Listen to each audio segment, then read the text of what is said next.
ये हमने एक पेपर सर्किट बनाई है जो कि as a fire alarm work कर रहा है। और इसमें जो मेन कंपोनेंट है हमारा जो सेंसर है वो इंफ्रारेड सेंसर है, जो कि फायर के अंदर बहुत ज़्यादा होता है। इंफ्रारेड लाइट्स बहुत ज़्यादा होती हैं फायर के अंदर, तो उसको ये सेंस कर लेता है। इसी प्रिंसिपल पे हमारी ये सर्किट वर्क कर रही है। इस सर्किट को बनाने के लिए जो भी रिक्वायर्ड कंपोनेंट्स हैं और जो लेआउट आपको दिख रहा है वो सारे हमारी वेबसाइट से आप ऑर्डर कर सकते हैं, kidsguru.com। वहाँ से सारे मटेरियल आपको मिल जाएंगे। और इसके अलावा एक वीडियो ट्यूटोरियल भी मिलेगा जिसमें हमने डिस्क्राइब किया है कि पेपर सर्किट को कैसे हम इजीली बना सकते हैं। तो आप ये सारे कंपोनेंट्स को लेके और वीडियो को देख के आप इस सर्किट को बहुत आराम से बना सकते हैं। इसमें इस ट्यूटोरियल में हम डिस्कस करेंगे कौन कौन से कंपोनेंट्स यूज़ किए गए हैं, उनके क्या फंक्शंस हैं और ये सर्किट हमारी कैसे वर्क कर रही है। इसमें जो भी कंपोनेंट्स यूज्ड हैं वो सारे आपको मिलेंगे। और यहाँ पे लेआउट पे आप देख भी सकते हैं, सबके नाम लिखे हुए हैं, resistance R1, IR sensor S1, LED D1 and so on. ये सारे आपको जब आपको मटेरियल मिलेगा तो उसमें एक कंपोनेंट लिस्ट मिलेगी, उससे आप इजीली पता कर सकते हैं कि कौन सा कंपोनेंट आपको कहाँ लगाना है, उसकी क्या वैल्यू है। तो उसमें भी कोई प्रॉब्लम नहीं होगी आपको लगाने में। तो अभी हम देखते हैं ट्यूटोरियल में कि सारे कंपोनेंट्स के क्या फंक्शंस हैं। इसमें सबसे जो मेन कंपोनेंट है हमारा वो IR रिसीवर है, यानी IR सेंसर, जो कि यहाँ पे आपको दिख रहा है। ये बिल्कुल LED की तरह होता है। वाइट LED भी अगर आपने देखा होगा तो वो भी बिल्कुल ऐसा ही होता है, लेकिन इसमें डिफरेंस होता है LED और IR में। ये IR को रिसीव करता है और इसको हमेशा ही हम रिवर्स बायस मोड में लगाते हैं। तो इसको अभी हम देखेंगे कि ये कैसे वर्क कर रहा है। इसके अलावा जो बाकी कंपोनेंट्स हैं, एक ट्रांजिस्टर है जो कि सिग्नल को एम्पलीफाई करने के लिए यूज़ किया जाता है। तो यहाँ से जो भी इंफ्रारेड से सिग्नल आ रहा है उसको ये एम्पलीफाई करता है और इस एम्पलीफिकेशन के थ्रू ये बजर और ये LED दोनों इंडिकेट करते हैं। यहाँ पे एक हमने पावर सोर्स के लिए बैटरी 9 वोल्ट की यूज़ की है, जो कि एक DC 9 volt power supply provide करेगी। और साथ में ये स्विच है, पावर स्विच, जिससे हम अपने डिवाइस को ऑन या ऑफ कर सकते हैं।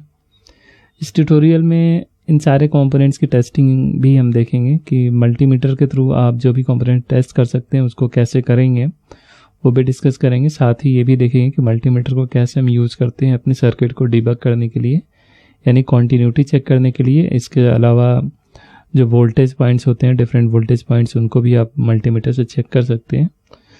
तो अगर आपने मल्टीमीटर से चेक करना सीख लिया तो इनकेस अगर आपकी सर्किट नहीं भी चल रही है तो आप इजीली फाइंड आउट कर सकते हैं कि आपकी सर्किट में क्या प्रॉब्लम हो सकती है। और उसके लिए यहाँ पे डिफरेंट वोल्टेज पॉइंट्स भी दिए हुए हैं। फॉर एग्जांपल ये फ्लैग्स जो दिख रहे हैं आपको, वो सारे वोल्टेज पॉइंट्स हैं, जिसमें V0 इंडिकेट कर रहा है कि ये हमारा कॉमन पॉइंट है। V0 मीन्स ये हमने रेफरेंस मान लिया। जब भी वोल्टेज हम मेजर करते हैं तो एक रेफरेंस वोल्टेज के अगेंस्ट मेजर करते हैं, यानी ये जो रेफरेंस वोल्टेज है इसके रिस्पेक्ट में जो भी वोल्टेजेस हैं वो सारे मेजर किए जाएंगे। यानी जो हमारे दो वोल्टेज पॉइंट्स हैं इसमें V2 और V3, वो दोनों V0 के रिस्पेक्ट में मेजर किए जाएंगे। तो उसको भी हम देखेंगे। सबसे पहले हम कंपोनेंट्स के बारे में देखते हैं। जो हमारा पहला कंपोनेंट है यहाँ पे स्विच है, पावर स्विच, जो कि पावर सप्लाई को ऑन ऑफ करने के लिए यूज़ किया जाता है। पावर स्विच का जो बेसिक फंक्शन होता है वो कंटिन्यूटी प्रोवाइड करना होता है, यानी जब हम ऑन करते हैं तो ये दोनों पॉइंट्स आपस में कनेक्ट हो जाते हैं, और जब इसको हम ऑफ करते हैं तो ये दोनों पॉइंट्स डिसकनेक्ट हो जाते हैं। तो यहाँ पे जो इस स्विच का काम है वो ऑन या ऑफ करना है, यानी सप्लाई को क्लोज करना है या ओपन करना है। इसको अगर आप मल्टीमीटर से चेक करना चाहें तो चेक कर सकते हैं बहुत आराम से। इसको मल्टीमीटर को कॉन्टिन्यूटी पॉइंट पे रखते हैं और आप देखेंगे कॉन्टिन्यूटी पॉइंट पे जब दोनों टर्मिनल कनेक्ट होते हैं तो वो बीप की आवाज़ आती है। तो यहाँ पे आप देखेंगे अगर कि ये स्विच हमारा ऑन है, 1 मीन्स ऑन।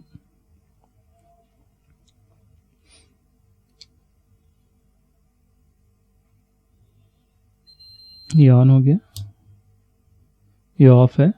तो इससे हम इजीली पता कर सकते हैं कि हमारा ये स्विच जो है वो सही है या नहीं। इसके अलावा रेजिस्टेंस को हमें मेजर करना होता है और वोल्टेज मेजर करना होता है। तो सबसे पहले हम जो बैटरी हमारी जो पावर सोर्स है वो एक डीसी पावर सोर्स है, तो डीसी वोल्टेज को मेजर करने के लिए इस रेंज में रखते हैं मल्टीमीटर को। और यहाँ पे जो 20 वोल्ट है आप देख सकते हैं 20 वोल्ट मैक्सिमम है, और यहाँ पे जो हमारी पावर सप्लाई 9 वोल्ट की है तो 9 वोल्ट आ रही है। तो ये हमारा वो बैटरी फुली चार्ज्ड है। इसके अलावा इसमें दो आपको कंपोनेंट्स दिखेंगे, आईआर रिसीवर और एलईडी। ये दोनों ऑलमोस्ट एक ही तरह होते हैं, डिफरेंस केवल कलर का होता है। तो इसको लगाते समय आप ध्यान रखेंगे कि ये जो हमारा रिसीवर है इसके दो टर्मिनल होते हैं। ये बड़ा वाला लेग एनोड कहलाता है, छोटा वाला कैथोड। ये बिल्कुल एलईडी की तरह होता है, लेकिन जब भी हम रिसीवर लगाते हैं तो करंट हमेशा कैथोड से एनोड की तरफ फ्लो करती है। एलईडी में हमेशा करंट एनोड से कैथोड की तरफ फ्लो करती है। यानी एलईडी को हम फॉरवर्ड बायस्ड यानी सीधे कनेक्शन से लगाते हैं। तो जो बड़ा वाला टर्मिनल होता है पॉजिटिव पॉइंट पे कनेक्ट करते हैं, छोटा वाला उससे कम वोल्टेज के पॉइंट्स पे कनेक्ट करते हैं। लेकिन जो रिसीवर है हमारा आईआर रिसीवर, ये इंफ्रारेड को रिसीव करता है, और रिसीव करने के साथ ही इसका जो इसका रेजिस्टेंस होता है, इंटरनल रेजिस्टेंस, वो चेंज होता है। यानी इसका रेजिस्टेंस इस आईआर रिसीवर का, अगर इस पे आईआर रेज पड़ रही हैं तो कम हो जाएगा, और नहीं पड़ रही हैं तो बढ़ जाएगा। डार्कनेस में इसका रेजिस्टेंस काफ़ी बढ़ जाता है। तो उसको उस प्रॉपर्टी को यूज़ करने के लिए इसको हमेशा रिवर्स बायस में ही लगाते हैं। यानी इसका जो कैथोड है वो पॉजिटिव सप्लाई से कनेक्ट होगा। यहाँ पे आप देख सकते हैं ये पॉजिटिव पॉइंट है, यहाँ से कनेक्ट होगा, और जो एनोड है वो हमारा ग्राउंड की तरफ जाएगा। इस चीज़ का हमें ध्यान रखना है, यानी छोटा वाला लेग ऊपर की तरफ रहेगा। लेकिन जब आप एलईडी लगाएंगे तो बिल्कुल अपोजिट डायरेक्शन में लगाएंगे। बड़ा वाला यहाँ कनेक्ट होगा, छोटा वाला इस पॉइंट पे कनेक्ट होगा। इसके अलावा ये एलईडी का काम इंडिकेशन का होता है, यानी पावर जब भी इधर से करंट फ्लो करेगी तो एलईडी ऑन हो जाएगा। इसके साथ सीरीज में हमने एक बजर भी लगाया है, सो दैट कि आपको बीप की आवाज़ सुनाई दे। ये एक पीजो बजर है, यानी इसके पॉजिटिव पिन पे जब भी हम सप्लाई देते हैं, नेगेटिव को ग्राउंड करते हैं तो बीप करता है। तो वही प्रॉपर्टी यहाँ पे यूज़ की गई है। आप देख सकते हैं इसका पॉजिटिव पिन ऊपर की तरफ है, नेगेटिव नीचे की तरफ, और इसको हमें इसी डायरेक्शन में यहाँ पे लगा लेना है। इसके अलावा जो ट्रांजिस्टर हमने यूज़ किया है उसको लगाते समय हमें ध्यान देना है कि ट्रांजिस्टर का जो सिंबल आप देख सकते हैं, किसी भी एनपीएन ट्रांजिस्टर का सिंबल कैसा होता है। इसमें 3 टर्मिनल होते हैं, ये बेस कहलाता है, और ये कलेक्टर, और ये एमीटर। एरो अंदर यानी सर्किल के अंदर जो एरो है वो ये है, तो ये हमारा एमीटर हुआ, ये बेस हुआ, ये कलेक्टर हुआ। तो एमीटर से करंट मतलब करंट कलेक्टर के थ्रू होते हुए एमीटर में जाती है एनपीएन ट्रांजिस्टर के केस में। तो ये हमारा एनपीएन ट्रांजिस्टर है BC547। तो इसको लगाते समय हमें ध्यान रखना होगा कि इसका जो फ्लैट सरफेस है वो इस तरफ रखेंगे, तो इधर वाली पिन जो है यानी लेफ्ट वाली पिन आप अपनी तरफ अगर फ्लैट सरफेस रखेंगे तो पिन नंबर 1 जो है वो नोड की तरफ जाएगा। पिन नंबर 2 जो बेस है वो यहाँ आएगा। पिन नंबर 3 जो कि एमीटर है वो यहाँ आएगा।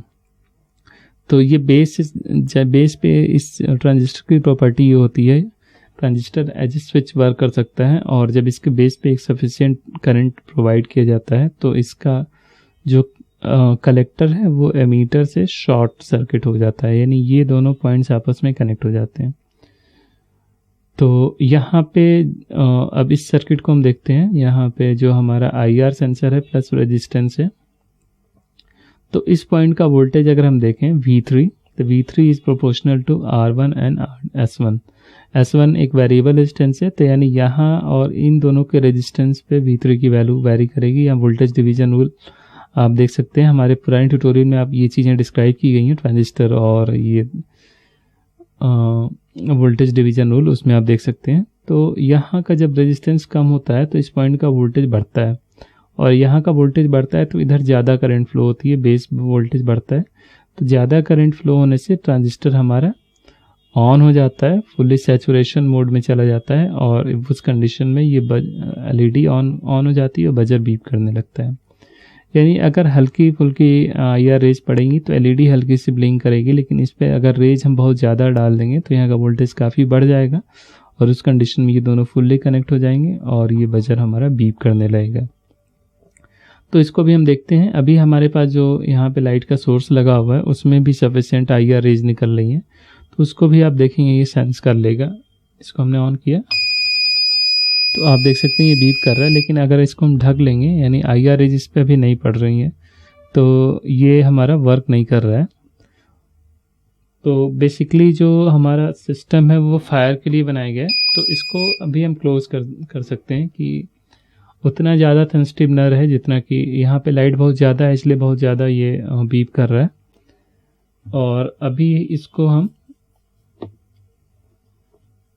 आप लाइट के थ्रू दिखा सकते हैं। यहाँ पे आप देख सकते हैं ये फायर की कंडीशन में,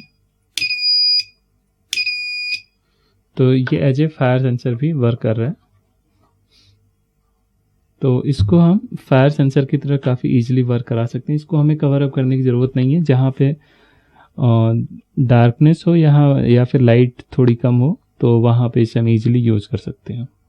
या फिर अगर आपको सेंसिटिविटी इसकी चेंज करनी है तो उस कंडीशन में इसको हम कवर करके इसकी सेंसिटिविटी को कम कर सकते हैं।